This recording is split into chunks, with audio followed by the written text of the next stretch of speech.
오늘은 레위기 5번째 시간입니다.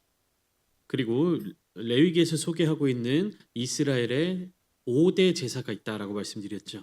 그래서 첫 번째 시간에 번제, 두 번째 소제, 세 번째 시간에 화목제에 대해서 나눴고요. 지난주 네 번째 시간에 속죄제에 대해서 함께 나눴습니다. 그리고 오늘 5번째 시간에는 원래대로라면 어떻게 됩니까?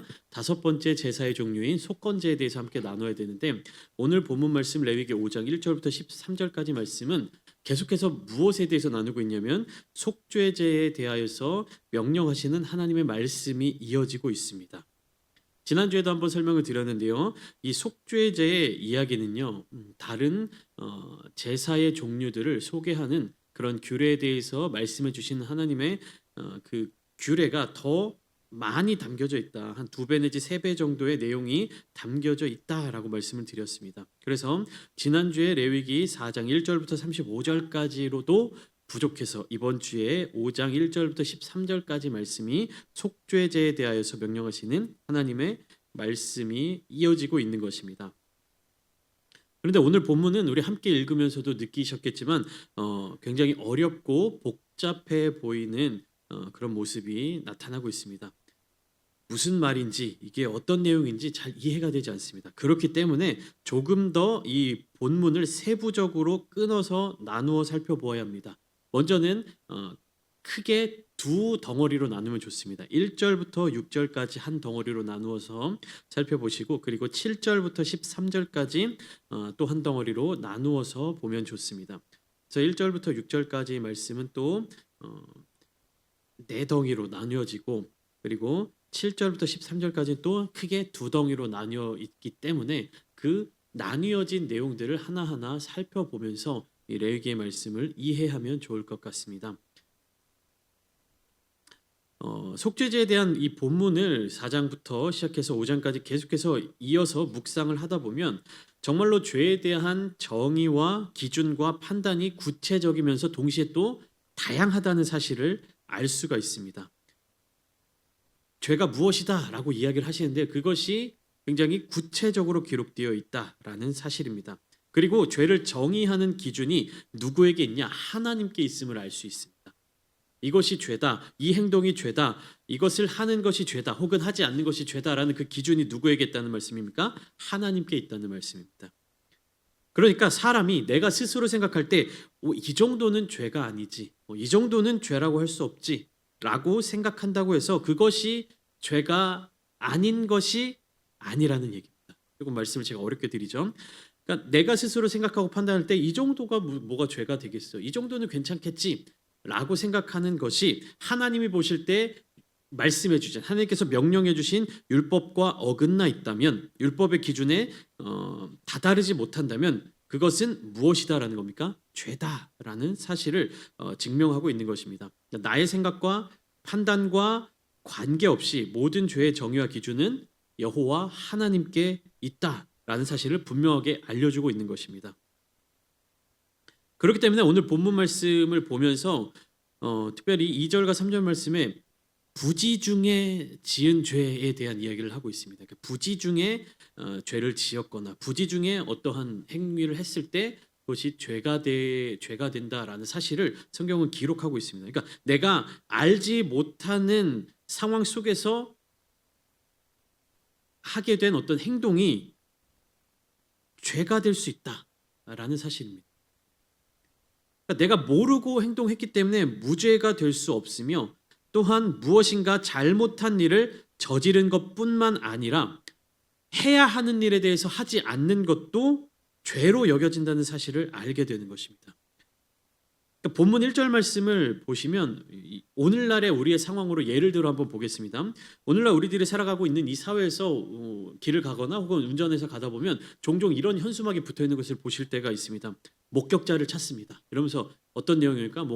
이 현장에서 몇 월 며칠 교통사고가 났는데 거기에 대해서 목격자를 찾습니다. 이렇게 현수막이 붙어 있잖아요. 그래서 경찰서 연락이라든지 아니면 그 사고 관계자 연락처가 남겨져 있고, 혹은 폭행 사건에 대한 목격자를 찾습니다. 이런 현수막들이 걸려 있는 것을 아마 종종 보셨을 것입니다. 근데 여러분, 그 목격자를 찾습니다라는 그 현수막이 걸려 있는 것을 보고 내가 그 사건의 목격자예요. 근데 연락을 하지 않았어요. 그게 저에게 있어서 죄가 됩니까? 내가 무엇인가를 거기서 목격자를 찾습니다라는 그 이야기에 대해서 내가 그 사건에 대해서 목격을 하고 어떤 그 관계된 것들을 알고 있는데 어떤 그런 현수막 광고를 보고 연락하지 않는다고 해서 그것이 범죄와 동일시되지는 않잖아요. 그렇죠? 목격자가 목격적인 어떤 증언이나 진술을 하는 것에 있어서 진술하지 않았다고 해서 모든 것에 있어서 범죄가 되지는 않습니다.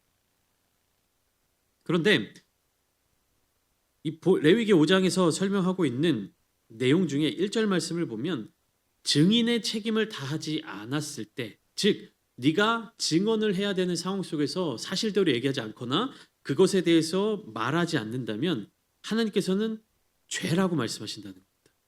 그것은 좀 이따가 조금 더 자세히 설명드리겠습니다. 먼저 1절부터 6절까지 크게 한 덩어리의 본문을 살펴볼 때 백성들이 속죄제를 드려야 하는 상황을 크게 세 가지로 구분하고 있습니다. 그러니까 속죄제를 드려야 하는 상황을 세 가지로 구분한다라는 얘기는 뭐냐면 이 세 가지의 사례, 구체적으로 이야기하면 네 가지의 사례가 나오는데 이것들이 다 하나님의 기준에서는 무엇이 된다는 겁니까? 죄가 된다는 얘기입니다. 그러니까 속죄제를 너가 이 행동을 했을 때 속죄제를 드려야 한다라는 이야기는 뭐냐면 너가 이 행동을 하면 그것이 하나님의 기준에 있어서 죄다라고 말씀하시는 것과 똑같다라는 것입니다. 1절 말씀을 보면 증인의 책임을 다하지 않았을 경우, 그리고 2절과 3절 말씀을 보면 몸이 부정하게 되었을 때. 근데 여기에는 내가 모르는 사이에 겪게 되는 그러한 더러움에 대해서도 부정함에 대해서도 죄라고 말씀하고 있습니다. 그리고 세 번째로 4절에 기록되어 있는 지키지 않은 맹세를 깨닫게 되었을 때 속죄제를 드려야 한다라고 기록하고 있는데 1절을 먼저 상세하게 한번 보겠습니다. 1절은 이렇게 기록되어 있습니다. 만일 누구든지 저주하는 소리를 듣고서도 증인이 되어 그가 본 것이나 알고 있는 것을 알리지 아니하면 그는 자기의 죄를 져야 할 것이요 그 허물이 그에게로 돌아갈 것이며, 이렇게 기록되어 있습니다. 쉽게 말하면 증인의 책임을 다하지 않았을 때 죄가 된다라는 것입니다. 근데 구체적으로 어떠한 것에 대하여서 알리지 않으면 죄가 되느냐? 누구든지 저주하는 소리를 듣고서도 증인이 되어 그가 본 것이나 알고 있는 것을 알리지 아니한다면. 저주한다는 것이 무엇입니까? 사람이 사람을 향하여서, 이스라엘 백성이 이스라엘 백성을 향하여서, 하나님께 속한 사람이 하나님께 속한 사람을 향하여서, 하나님의 백성이 하나님의 백성을 향하여서 저주하는 소리를 낸다라는 것입니다. 근데 그것을 내가 보았어요. 혹은 들었습니다. 그것에 대해서 알리지 않는다면 보고도 알리지 않는 사람이 책임을 져야 된다는 얘기예요. 이해가 되십니까? 저주하는 사람이 죄를 짓고 그 죄에 대한 책임을 지는 것은 물론이요, 그것을 발견하고 보고 들은 사람이 그 사실에 대해서 함구하면 그것도 동일한 죄로 여겨진다라는 사실입니다. 이것은 출애굽기 20장에 나타나고 있는 하나님이 주신 10계명의 이웃을 향한 계명 중 전체 계명 중에 9번째 계명과 깊은 연관이 있는데 출애굽기 20장 16절에는 이렇게 이야기하고 있죠. 내 이웃에 대하여 거짓 증거하지 말라. 하나님께서 10계명 가운데 이렇게 한 계명을 말씀해 주셨어요. 무엇이라고요? 내 이웃에 대하여 거짓 증거하지 말아라. 그냥 단순하게 거짓말하지 말라 이렇게 10계명을 주신 것이 아니라 이웃에 대하여서 거짓으로 증거하지 말아라 이렇게 이야기를 하고 있는 것입니다. 이것은 윤리도덕적인 행위에 대해서 그런 윤리도덕적 책임을 넘어선 법적인 책임을 확실히 하고 있는 것을 알 수가 있습니다. 왜 이렇게 법적인 책임을 명시하고 있느냐? 여기에는 시대적 그리고 환경적 배경이 크게 작용하고 있습니다. 고대 근동 사회에는 지금으로부터 한 3,000년 전, 한 3,500년 전의 이야기인데 법정에서 증언해야 할 사람이 증언하지 않는 경우 맹세를 어기는 것과 동일한 죄로 취급했습니다. 맹세를 어기는 것에 대해서는 4절 말씀을 통해서 함께 나눌 텐데요. 유대인들의 전승에 따르면 만일 재판, 그 법정에 세운 증인이 증언하기를 거부할 경우에 30일 동안의 감금했다라는 기록이 있습니다. 그러니까 그때 당시에도 그들이 세운 법, 하나님이 주신 율법, 그러니까 법이 있었고 그 법을 기준으로 잘잘못을 따지는, 옳고 그름을 따지는 재판의 장, 그 법정이 있었다라는 것이죠. 그런데 이 율법의 메시지가 전해지는 공동체가 어떤 공동체입니까? 하나님의 백성들, 이스라엘 공동체입니다. 이러한 공동체 사회 속에서 이스라엘뿐만 아니라 우리 대한민국이라는 공동체, 그리고 성결교회라는 이 교단이라는 공동체, 혹은 교회라고 하는 이 공동체 안에서 누군가의 잘잘못을 따져서 재판을 해야 하는 경우에 무엇을 근거로 판단할 수가 있습니까? 증거가 있어야 되잖아요. 증거. 오늘날에는 법정에서 증거로 채택될 수 있을 만한 여러 가지 많은 기술들이 생겨났습니다. 한 가지 예로 한 20년 전과 비교해서 교통사고가 났을 때 사고의 피해자와 가해자의 어떤 입장이 굉장히 많이 바뀌었다라고 이야기합니다. 차대 사람 사고라든지 차대 차 사고에서 뭐 접촉 사고라든지 여기에 대해서 가해자와 피해자의 어떤 과실 비율이 한 20년 전에 판단하던 것, 10년 전에 판단하던 것과 오늘날의 그런 판단 기준이 굉장히 많이 달라졌다고 해요. 왜 그렇습니까? 요즘에는 대부분의 차량에 무엇이 달려 있어요? 블랙박스가 달려 있죠. 예전에는 차량 사고가 나면 사고의 접촉 부위라든지 혹은 운전자의 어떤 진술이라든지 목격자들의 어떤 증언을 통해서 잘잘못을 가렸는데 이제는 무엇이 확실한 증거가 되는 겁니까? 블랙박스라고 하는 영상이 확실한 증거가 되기 때문에 판결의 어떤 내용들이 많이 바뀌게 됐다라는 이야기입니다.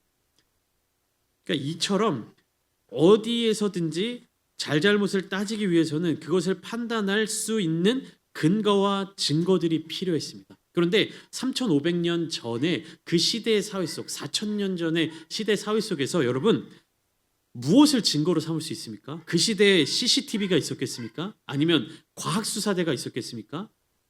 그러니까 이 율법이 주어지는 이 시대의 상황 가운데 잘잘못, 옳고 그름을 판단할 수 있는 그런 요소들 중에 가장 중요한 것이 목격자의 증언인 것이. 다른 증거를 찾을 수 있는 요소들이 굉장히 부족했다라는 것입니다. 여러분 솔로몬의 지혜가 엄청난 이유도 바로 여기에 있는 것이에요. 우리가 솔로몬을 지혜의 왕이라고 이야기하고 그냥 그런 여러 가지 사건들이 있었구나라고 이해를 하지만 잘 한번 생각해 보세요. 증거를 찾을 수가 없어요. CCTV도 없어요. 그냥 이 사람이 하는 말, 저 사람이 하는 말, 이 아이는 내 아이입니다. 저 여자가 거짓말하고 있는 겁니다. 아닙니다. 내 아이입니다. 저 여자가 거짓말하고 있는 겁니다. 라는 그 두 여인의 말만으로 올바른 판결을 내릴 수 있는 지혜가 솔로몬에게 있었다는 거죠. 유전자 검사를 할 수 있었겠습니까? 머리카락을 이렇게 뽑아서 뭐 국가수에 보낼 수가 있었겠습니까? 그러니까 솔로몬이 지혜의 왕으로서 칭송을 받는 이유는 바로 여기에 있는 것이 옳고 그름에 대해서 정확한 판결을 내릴 수 있는 하나님이 주신 지혜. 그럼 여러분 왜 공동체 사회 가운데 내가 봤음에도 불구하고 내가 알고 있었음에도 불구하고 증언하지 않는 것이 죄가 될 수 있다는 사실이 이해가 되십니까? 공동체 안에서 하나님의 백성으로서 하나님의 나라의 백성으로서 살아가면서 옳고 그름 무엇이 정의인지에 대한 정확한 판결이 나지 않으면요 그 공동체는 무너지기 마련입니다. 우리가 나라를 위해서 눈물로써 기도하고 있고 열심을 다해서 기도하고 있는데 그 이유가 무엇입니까? 나라가 혼란에 빠지는 이유가 무엇입니까? 각자 자기가 가진 기준들, 명확한 법적인 기준들이 정확하게 적용되지 않고 있기 때문 아닙니까? 그렇기 때문에 하나님의 백성으로서 이스라엘 자손들이 그 공동체적인 삶을 살아가기 위해서 하나님께서 내려주신 그 기준대로 삶을 살아가야 하는 그 과목이 굉장히 중요한 역할을 했다라는 것입니다. 그렇기 때문에 누구든지 증언하지 않는다면 그것이 하나님 앞에서 죄가 된다. 그렇기 때문에 반드시 속죄제를 드려야 한다라고 이야기하고 있는 것입니다. 2절과 3절은 동일한 내용을 하고 있는데요. 내가 부정하게 되었다라는 사실입니다. 근데 2절은 부정한 짐승들, 부정한 들짐승의 사체나 부정한 가축의 사체나 부정한 곤충의 사체를 만졌을 때, 그러니까 부정한 짐승들을 만졌을 때 내가 부정해지는 것. 그리고 3절은 나도 모르는 사이에 어떤 부정한 사람과 접촉하게 되어서 나도 부정하게 되었을 때 그것으로 인해서 나에게 허물이 되어서 돌아온다라는 것입니다. 알고 지은 죄, 모르고 지은 죄 모두에 대해서 책임을 져야 한다라는 것이. 그러니까 이스라엘 자손들은 이 레위기 5장 속죄제의 규례에 대해서 배우면서 이것을 공부하면서 이것을 읽으면서 무엇을 위하여서 하나님께 기도해야 되는 거예요? 내가 모르고 접촉한 부정한 것들이 있다면 알게 해주시고 용서해 주시고 이런 기도를 할 수밖에 없다는 거예요. 오늘날에도 우리가 기도할 때 어떻게 합니까? 우리가 알고 지은 죄는 물론 회개하고 용서를 구하면서 동시에 우리가 모르고 지은 죄가 있다면 하나님 용서해 주십시오라는 회개의 기도를 하잖아요. 근데 이것이 왜 중요하냐? 오늘날 뭐 우리 일반적인 사회 속에서 모르고 저지른 것에 대해서는 어떤 그런 인정을 많이 해주는 그런 사회적인 분위기라든지 혹은 뭐 그런 법적인 요소들이 있는데 하나님의 율법, 하나님의 기준에서는 모르고 지은 죄도 동일하게 속죄제를 드려야 한다라는 이야기가 기록되어 있습니다. 이것은 무엇이냐면요. 이스라엘 자손들은 무엇을 기억해야 하느냐? 내가 더러운 것과 접촉하게 되면 그 자신이 더러워진다는 사실을 깊이 새겨야만 했다라는 것입니다. 내 의지와는 상관없는 일이에요. 내 의지와 상관없이 내가 더러운 것과 접촉하게 되면 내가 더러워진다라는 사실을 깊이 생각해야 돼요. 그럼 어떻게 합니까? 더러워질 수 있는 곳에서 나의 행실을 더 조심하게 되겠죠. 더러워질 만한 것들에 대해서 가까이 가지 않겠죠. 여러분, 혹시나 우리의 몸에 내가 입고 있는 이 옷에 똥이 묻어 있으면 어떻게 됩니까? 변이 묻어 있으면 냄새가 나겠죠. 제가 요즘에 막 그런 경험들을 많이 하는데 지난 꽤 오래전에 그런 일이 있었어요. 가만히 이제 앉아서 이제 설교 준비를 하고 뭐 이렇게 묵상하고 이러는데 막 계속 이상한 냄새가 나는 겁니다. 뭐지 하고 났는데 알고 보니까 제 이제 옷자락에 애기 똥 치우면서 애기 똥이 묻어 있는 거예요. 그러니까 내 똥이 아니에요. 내 변이 아니에요. 내가 더러운 것이 아니에요. 근데 아기 똥을 이렇게 치우면서 어떻게 하다가 제 옷에 묻은 거예요. 그런데 어떻습니까? 내가 더럽게 한 것도 아닌데 내 몸에 아이의 변이 묻으니까 냄새가 나듯이, 그러니까 내가 원하든 원하지 않든 나는 어떻게 된 겁니까? 더러워진 것이. 그러면 그것을 깨닫는 즉시 깨끗하게 씻어야 되는 거예요. 내 몸에 묻었으면 몸에 있는 것을 씻어내고 내 옷에 묻었으면 그 옷을 빨아야 되는 것이고, 그러니까 내 몸에 아이의 똥이 묻어 있다고 해서 네가 일부러 똥을 묻힌 것이 아니니까 너는 더럽지 않아 이렇게 얘기할 수 없는 것입니다. 내가 의도하지 않아도 내가 모르고 있더라도 내 몸에 무엇인가 더러운 것이 묻었다면 그것은 깨끗하게 씻어야 할 이유가 되는 것이에요. 그러니까 부정하게 되는 것에 있어서도 이스라엘 자손들은 마찬가지였습니다. 내가 모르고 부정한 것들과 접촉했다 할지라도 그것이 하나님의 율법의 기준에 있어서 부정한 것, 곧 죄의 영역이 된다라고 한다면 깨닫는 즉시 속죄제를 통하여서 그 부정한 것을 깨끗하게 해야 한다라는 것입니다. 나의 잘잘못을 따지는 것보다 무엇을 더 집중해야 하는 거냐면 그 부정해진 허물을 해결하는 일에 더 집중해야 한다는 것입니다. 우리가 오늘날에 살아가는 이제 교회 안에서 누군가가 혹은 뭐 내가 이렇게 신앙생활을 하면서 무엇인가 죄를 지은 것들 혹은 나에게 있어서 죄가 되는 것들, 우리는 내가 죄를 짓게 된 원인을 막 생각하기 위해서 노력합니다. 난 그럴 수밖에 없었어. 내가 이렇게 죄를 지을 수밖에 없는 이유가 있었어. 라는 것들을 막 찾으려고 노력해요. 근데 그게 중요한 것이 아니라는 사실입니다. 내가 죄를 지었다면, 내가 더러워졌다면 내가 하나님으로부터 멀어졌다면 이유가 무엇이 됐든 간에 그 원인이 1차적으로 나에게 있든지 나에게 있지 않든지 무엇을 가장 우선적으로 목표로 삼아서 나아가야 한다는 것입니까? 회개한, 깨끗해지는 것. 그 본질을 바라보라는 것입니다. 잘잘못을 따지는 것보다도.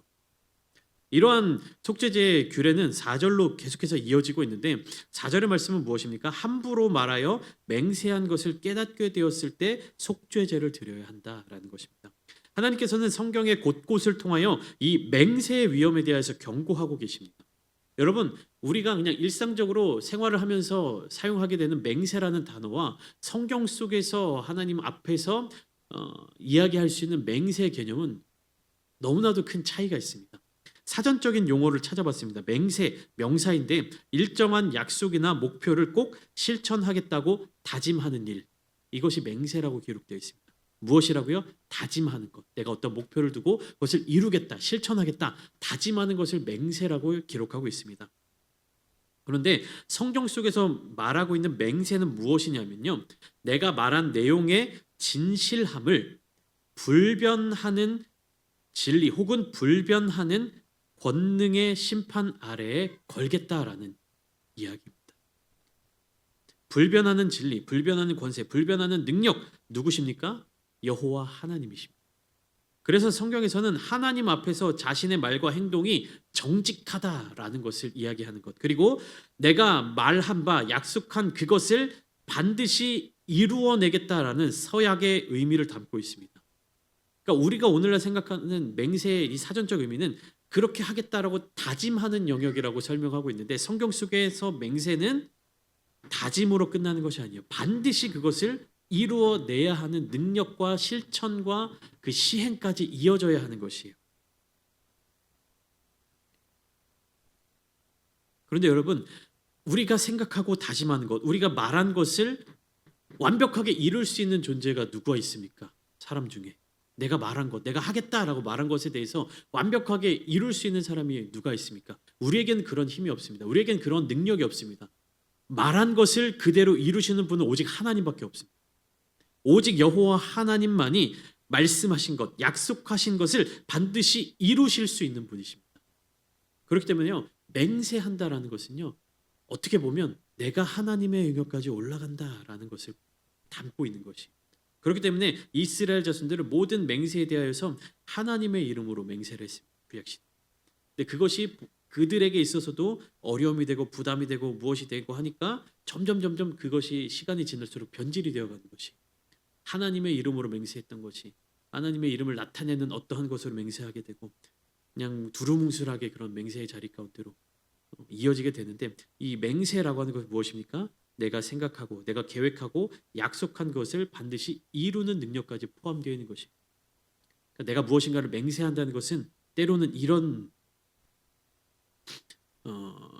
방향성으로도 갈 수 있다는 것이죠. 하나님을 의지하지 않고 내가 내 힘으로 그것을 이루어낼 수 있다라는 생각을 품게 될 수 있다라는 것입니다. 그래서 함부로 말하여 맹세한 것을 깨달았을 때, 이 능력, 약속한 것을 이루실 분은 하나님밖에 없으시구나.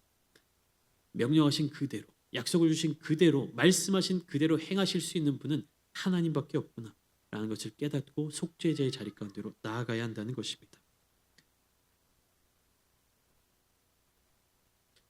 5절과 6절 말씀을 보면 먼저 자신의 허물을 고백하고 속죄제를 드려야 한다라고 이야기하고 있습니다. 5절 마지막에 보면 아무 일에 잘못하였노라 자복하고,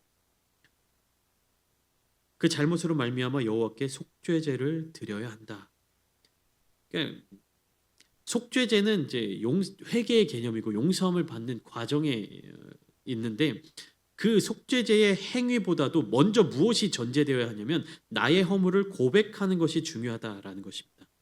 그러니까 죄를 지었으니까 속죄제를 드려서 그 죄를 없이 해야지라는 생각으로 속죄제를 드리는 것이 아니라 그런 개념이 되면 안 되는 것이고, 하나님 앞에 드려지는 제사는 단순히 기능을 담고 있는 절차가 아니라는 사실을 깨달아야 되는 것입니다.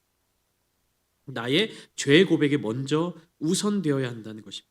죄의 고백을 통하여서 회개하는 마음을 가져야만 하며, 그리고 제사, 즉 예배의 자리로 나아가야 한다는 사실을 성경은 우리에게 알려주고 있는 것입니다. 여러분, 우리가 회개를 강조하고 있고 날마다 회개하기로 다짐하고 있고 날마다 그렇게 뜨겁게 기도하고 있는데 우리의 회개의 자리 가운데 죄의 고백, 내가 그러한 죄를 저질렀습니다. 내가 그런 죄인입니다라는 고백이 빠져 있는 회개는요. 반쪽짜리 회개밖에 되지 않는다라는 것입니다. 속죄제를 드려라라고 말씀하시는 하나님의 명령이 우리에게 주어진 이유는 결국에 나에게 그 허물이 있고 내가 그 죄를 저질렀고 내가 하나님의 말씀을 따르지 못했다라고 하는 고백이 우선되어야 한다는 것을 명확하게 나타내주고 있는 것입니다. 우리가 예배자의 자리로 나올 때 반드시 그러한 죄의 고백이 우리에게 있어야 할 줄 믿습니다. 어떠한 예배의 자리 가운데 나아간다 할지라도 하나님 앞에 서는 예배자들은 오늘 이 시간의 예배 가운데에서도 또한 주일에 드려지는 예배의 자리 가운데서도 하나님, 죄인일 수밖에 없는 일을 용서하여 주시고 주님의 사랑의 자녀, 하나님의 자녀로 불러주셨음에 감사합니다라는 그런 믿음의 고백이 우리의 삶을 가득 채워야 할 줄 믿습니다. 7절부터 13절까지 말씀을 간단하게 전하고 넘어가도록 하겠습니다. 이전에 함께 나누었던 제사의 어떤 규례들, 규칙들과 마찬가지로 어떤 제물을 써서 제사를 드리느냐의 문제를 다루고 있는 것이에요. 그러니까 기본적인 제물은 6절에 기록된 것처럼 암양이나 암염소로 드려야 했지만 형편이 그에 미치지 못하는 사람들, 암염소나 암양을 드리지 못하는 사람들을 위한 제물들도 허용되었습니다. 그래서 7절부터 10절까지는 산비둘기 2마리나 집비둘기 새끼 2마리를 제물로 드리는 방법에 대해서 나타나고 있고요. 11절부터 13절까지는 비둘기조차 드리지 못하는 사람들을 위하여서 고운 가루 10분의 1 에바, 즉 곡식을 제물로 드리는 방법에 대하여서 나타내고 있습니다. 비둘기는 왜 2마리를 드리느냐? 한 마리는 속죄 제물로, 그리고 다른 한 마리는 번제물로 드리기 위하여서. 그리고 비둘기는 일반 그 가축들과 달리 온몸을 다 찢어내지 않는다. 그러니까 찢더라도 완전히 분리하지 않고 이렇게 넓게 펼쳐놓는다라는 것입니다. 왜 그러냐? 뭐 여러 가지 학설들이 있지만 이 작은 예물이라 할지라도 하나님 앞에 크게 드려질 수 있게끔 보이도록 하나님이 그러한 배려를 해주셨다라는 것입니다. 이어지는 소재 가루, 그러니까 그 가루로 드려지는 예물, 소재를 드릴 때는 가루 위에 2가지를 하지 않는다라고 기록되어 있습니다. 11절에 보면 마지막 문단을 보면 그 위에 기름을 붓지 말며 유향을 놓지 말아라 이렇게 이야기하고 있습니다. 우리가 레위기 2장의 소재 규례에 대해서 함께 나눌 때 가장 기본 규칙은 무엇이었습니까? 기름을 붓고 유향을 첨가하는 것, 그것이 소재의 기본 규례였습니다. 그런데 이 속죄제 제물로서 가루를 드릴 때 기름을 붓지 않고 향을 놓지 않는 이유가 2가지가 있습니다. 먼저 가장 중요한 이유는 무엇입니까? 이 속죄제로 드리는 소제는 향과 기름을 더할 정도로 즐거운 제사가 아니라 근신하며 죄의 심각성을 자백하는 제사이기 때문에 향과 기름을 추가하지 않는다라는 것입니다. 소제는 의무적으로 드리는 제사가 아니라고 말씀드렸죠. 내가 하나님께 나와서 제사를 드리고 싶을 때, 내가 하나님께 감사한 마음이 있을 때 소제 예물로 하나님께 제사를 드리는 것이기 때문에 향을 첨가하고 기름을 넣고 볶기도 하고 굽기도 하고 이렇게 해서 하나님께 제사를 드렸지만 속죄제의 제사를 드릴 때 가루로 제물을 삼아 드릴 때는 기쁨이 아닌 회개, 근신과 자백이 전제되어야 하는 제사이기 때문에 기름도 붓지 않고 유향도 넣지 않았다라는 것입니다. 2번째 이유는 무엇입니까? 형편이 어려운 사람들, 가난한 사람들이 드릴 수 있는 제사였기 때문입니다. 암양이나 암염소를 드리지도 못하고 비둘기조차 드리지 못하는 사람들이 가루를 가지고 와서 하나님께 제사를 드려야 하는데 속죄제는 말씀드렸다시피 무엇입니까? 내가 드리고 싶을 때 드리는 제사가 아니라 반드시 드려야만 하는 제사였어요. 근데 내가 가난하다는 이유로, 가진 것이 없다는 이유로 그 제사를 드리지 못한다면 그 사람은 속죄의 은혜를 받을 수가 없기 때문에 10분의 1 에바에, 정말로 가난한 사람들이 할지라도 10분의 1 에바의 곡식을 가지고 와서 하나님께 드려라라는 것입니다. 10분의 1 에바는 단위로 따지면 한 2.3리터 정도 된다고 합니다. 한 2.3리터 그 물병에 가득 채우면 그 10분의 1 에바라고 이야기를 하는 것이죠. 근데 이것이 또 다르게 표현하면 어떻게 되느냐? 한 사람이 하루 동안 먹는 식사량이라는 것이 10분의 1 에바가. 그렇다는 것은 무엇입니까? 정말로 가난한 자들, 내가 아무것도 가진 것이 없는 자는 하루 금식을 해서라도 나의 먹을 양식을 빼서라도 하나님께 나와 드려라라는 것입니다. 그러니까 하루 먹을 양식 그 정도의 가장 이제 비싸 저렴한 가장 그렇게 드릴 수 있는 기본적인 단위로 소재의 예물을 하나님께서 허락해 주셨다라는 것입니다. 속죄제는 의무였습니다. 그래서 하나님의 백성으로 살아가면서 죄와 허물을 갖게 된 사람은 반드시 그 문제를 해결해야 했으며 또 가진 재산이나 재물의 소유의 차이에 따라 차별을 받지 않았습니다. 이것은 모든 사람이 누릴 수 있는 은혜이며 동시에 모든 사람이 반드시 순종해야 하는 의무였습니다. 하나님의 백성으로 살아가기 위해서, 하나님의 백성이 이루는 공동체를 아름답게 지켜내기 위해서. 우리가 오늘날 신앙생활을 하면 이 회개에 대해서 이야기하기가 굉장히 조심스럽고 어렵습니다. 굉장히 막 마음이 불편하고 어려워하시는 성도님들이 많이 계십니다. 그런데 오늘 본문을 함께 나누었듯이 속죄제는요, 하나님의 은혜와 사랑이 담겨져 있는 제사였습니다. 부유한 자나 가난한 자나 가리 차별하지 않고 하나님 앞에 나아가고 하나님의 은혜를 회복할 수 있는 방법을 제시해 주신 것입니다. 사랑하는 성도 여러분, 회개 또한 우리가 하나님 앞에 올려드릴 수 있는 회개, 하나님께로 돌아갈 수 있는 이 회개는 우리에게 있어서 족쇄를 채우는 그러한 어려움이 아니라 하나님의 은혜인 줄 믿으시기 바랍니다. 누구나 하나님 앞에 회개하고 돌이킬 수 있습니다. 회개의 대가를 하나님께서 이미 예수 그리스도를 통해서 우리에게 대속의 제물로 허락해 주셨습니다. 그 예수님을 제물로 삼아서 우리가 날마다 하나님께로 나아갈 수 있음을 고백해야 하는 것입니다. 매일매일의 삶의 자리 가운데 회개하는 것을 두려워하지 마십시오. 회개하는 것을 피하지 마십시오. 은혜와 감사의 마음으로 하나님 앞에 회개하며 나아가시기를 바랍니다. 우리가 먼저 회개하며 주님 앞으로 나아갈 때 하나님의 회복의 은혜가 임하게 될 줄 믿습니다. 오늘 이 시간 함께 기도하실 때에도 하나님, 우리를 온전한 하나님의 자녀로서 온전한 하나님의 백성으로서의 삶을 살아낼 수 있도록 은혜를 베풀어 주십시오. 간구하며 나아갈 때 크신 하나님의 사랑이 우리 성도님들의 삶의 자리 가운데 가득 넘치시기를 예수님의 이름으로 축원합니다.